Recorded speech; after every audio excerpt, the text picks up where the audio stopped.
Deck color, railing type, and accessories all matter for your deck, but how your deck actually functions in your backyard matters just as much, if not more.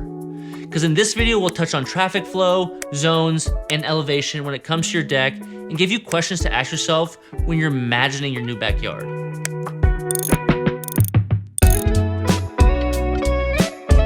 One of the most common layout mistakes we see is traffic flow. Like, where do you naturally walk when you step outside? Where are people moving during a gathering? If stairs are placed in the wrong spot or furniture blocks main walkways, the space starts to feel tight, even if it's actually a big one.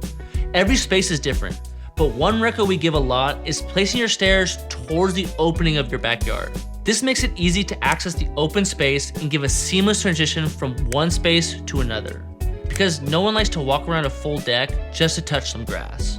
And now that I think about it, another thing people ask a lot is about where they should place their grill, which sounds simple, but where does that grill vent? How close is it to the seating? Is there enough room to move around it comfortably?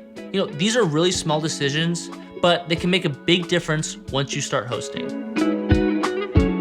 Seating zones also matter because how we view your deck is as another room in your house. And when you're designing your dining room or your living room, you think about where people are gonna hang out. So something you should think about is, do you want one large open area or smaller defined sections for dining, lounging, and conversations? Because without intentionally laying out planning, everything ends up pushed to the perimeter and the middle just feels like really unused. Elevation is another factor people almost never think about. Like, if you're working with a multi-level yard, how you transition between levels changes how unified the space feels. Like, one large drop with stairs in a corner feels very different from a layered level that guides the movement naturally.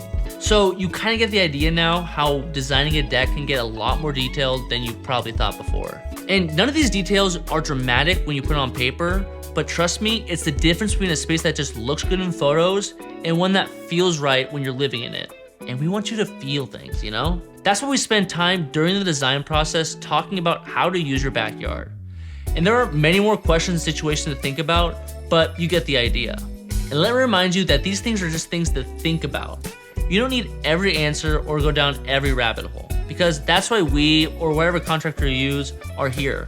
We can give you the recommendations based on our past experiences and give you a fuller experience. So if layout or flow has been giving you headaches, that usually means it's a design conversation and not a material conversation. If you want to revisit your design and talk through how you actually plan to use your space, just reach out.